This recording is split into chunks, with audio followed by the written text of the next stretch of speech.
is very subjective and very much dependent on the time and place in which you live. The morals that people have today might not be the morals they have in 100 years, and the morals we have today are certainly not the morals we had 100 years ago. Why? Because objective morality doesn't exist. It's entirely subjective and, like I said, dependent upon the time and place in which you live. But that's not what we're talking about. We're talking about things that we know for a fact are just wrong. Like, you wouldn't hear in court something going, but sir, like, I really felt like taking advantage of this girl without her permission, ripping off her clothes, and just humping the ever-living crap out of her till she couldn't move. Alright? Like, it's just my opinion. And, like, so what that her rights were taken away? Like, it's my rights versus hers, right? Why are my rights being taken away? Why do my rights not matter? It's my subjective opinion that rape is okay. Why aren't you letting me rape? In court, that wouldn't, him saying that would be the dumbest thing to ever hear in a court, really. It would just, he would go to jail, he'd probably get murdered by the other murderers in there, and that'd be the end of it. But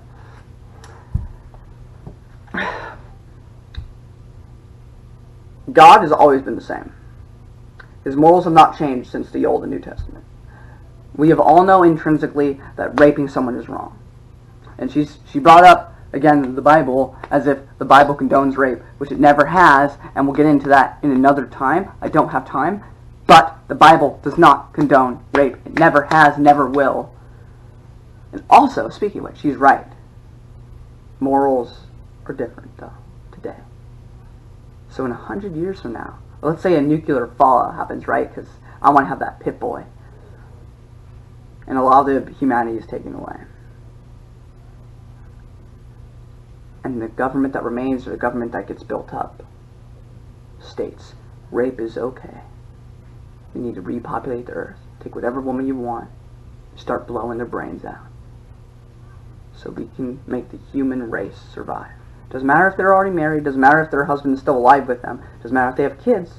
Grab them, stick your thing out, and go. Would that be wrong? I think so. I would hope you would think so too. Because if not, I'm really sorry for you. But that's what would happen if everything's subjective. Rape in 100 years could be seen as legal, as morally acceptable. Would you be able to live with that? I would think most people wouldn't. Why? Because rape is objectively wrong. Let's continue. People that you surround yourself with, what is expected from you by society. If you live in a society where murder is considered to be wrong, that is a secular value that religion is just stamping with God. And it shouldn't. Ten Commandments. You shall not murder. It's like one of the first commandments. You shall not murder. But it didn't come from the Bible. Or she's making it sound like this country was founded on Christian principles. I know people love to tell you that that's not the case. I know that's what my history teacher is saying. But if you're actually studying it yourself, I will tell you right now that it definitely was. Thomas Jefferson was not a Christian. In fact, he kind of like made his own Bible by scribbling out a bunch of stuff and only keeping like the Jesus stuff. But most people who wrote the Declaration of Independence were at least deists, if not Christian. A lot of them were Christian. Some of them were just deists, like they believed in a higher power, but not necessarily Jesus. But when they say that you're endowed by your Creator with certain unalienable rights, that's because you are endowed by your Creator. You don't have rights if God doesn't exist. You are a walking, talking meat bag, a clump of cells. What rights do you have? Zero. Because the universe could give two craps about your existence. You don't have rights if God doesn't exist. We're endowed by our Creator with certain inalienable rights. Thomas Jefferson. Most people sign that document. The only reason they said endowed by our Creator is because they assumed there was a Creator who inherently gave us intrinsic value. So, yeah, it absolutely is the case that there are objective truths. objective moral truths as well. And what she's saying is just something I hear from teenagers all the time, and from a lot of YouTuber atheists, and Richard Dawkins, of course, because he's Richard Dawkins, but like, there's far more intelligent atheists than them who would actually argue that there are objective moral values. They just don't have any way to place that because, well, you can't on an atheist worldview. But anyway, let's continue, I guess. Religion claims morality that's basically stolen from secular morality and then asks, how could you have it without religion? Well, because it was there before and it would be there without. You just said things are subjective. Now you're saying stolen from secular morality. No! Secularism doesn't have that. The USA, the Declaration of Independence was founded on Christian principles. It was. I'm sorry to inform you. But let's not make any silly notion of distorting history to make your view count. I'm all for atheism being true, if that's the case, because I want to follow truth wherever it leads. But openly lying about history, distorting history to fit what you want, to fit, make yourself seem really intelligent, is kind of a problem to me, because it is very clear, unless you are really hard in your atheism, that it was founded on a Judeo-Christian value. It just was. Maybe you don't agree with the Christian ethic, Judeo-Christian ethic, fine. But don't lie and say that it wasn't founded on those principles, because it was. Anyway, let's go. Secular world, there can only be opinions about morality. They may be personal opinions or society's opinions, but only opinions. Okay, yeah, that's what I just said. So we agree on a thing, but you're posing it as though that's a bad thing. But opinions is all that anyone ever has in this area, because you can't say that your subjective opinion should be a standard fact for everyone. Again, we all intrinsically know what's in our heart. We don't need the Bible. Murder was wrong back when Adam and Eve were around, back when Cain killed Abel, or Abel killed Cain, I kind of forget.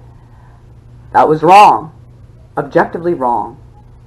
The Bible hadn't been written yet. But it was wrong. Because we know it within our hearts. But anyway, continue. Yes, it should.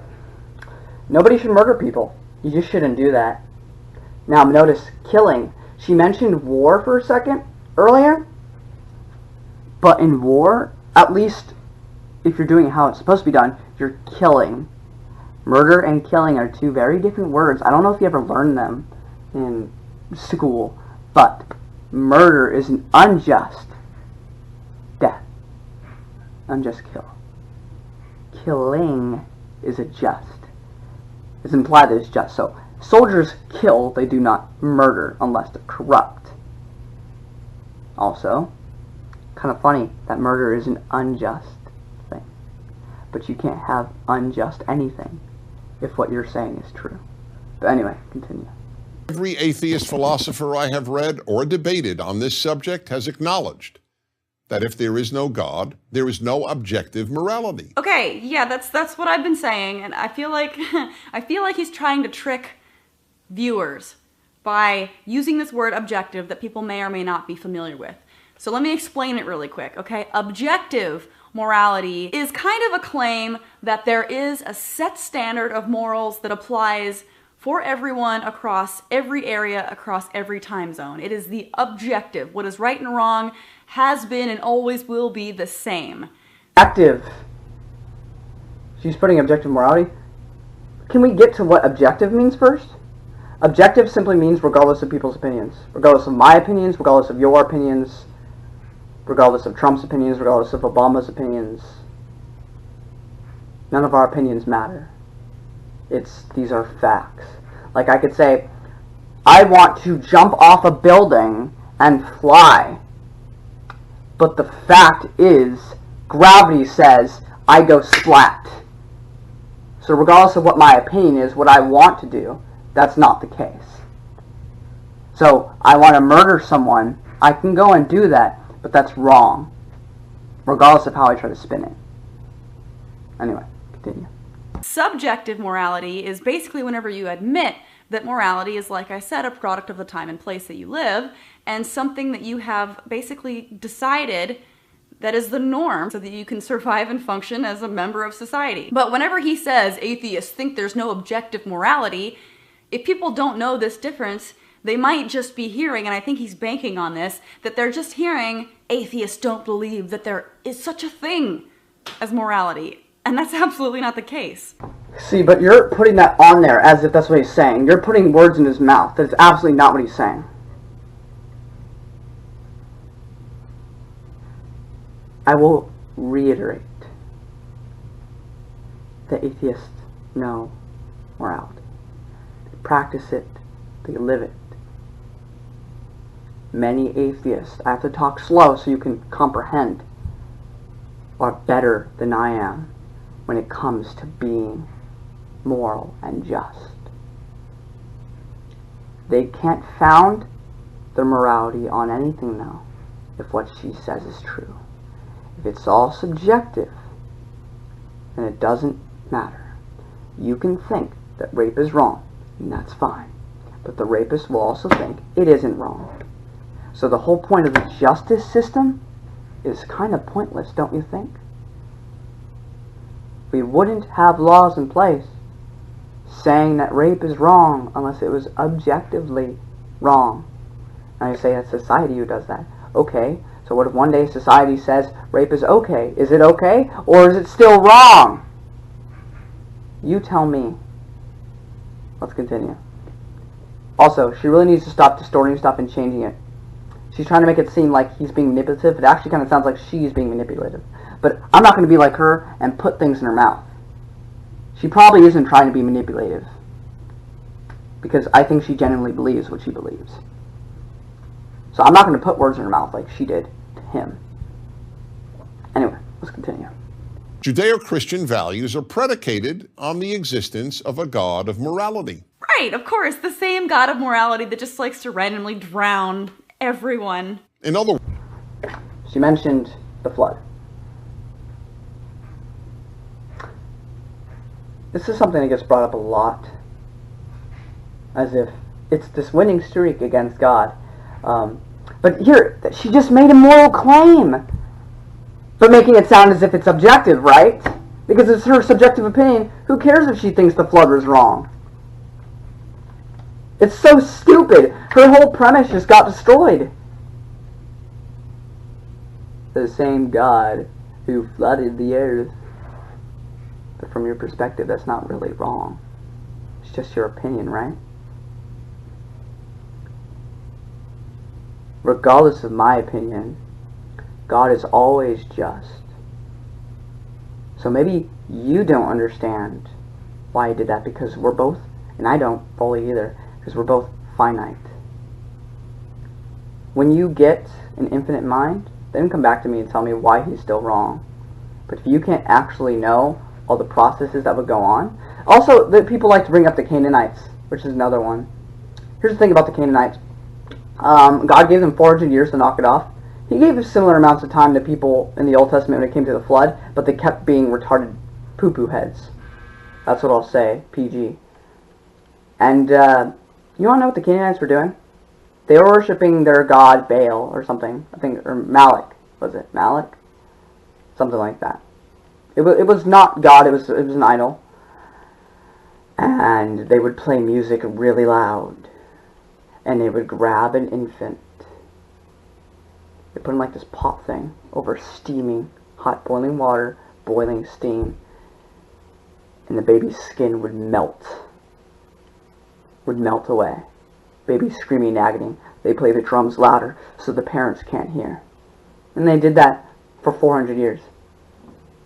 They also had fornication with animals, did many other gross things. And God was like, knock it off. And he kept saying that for over 400 years, and they never did.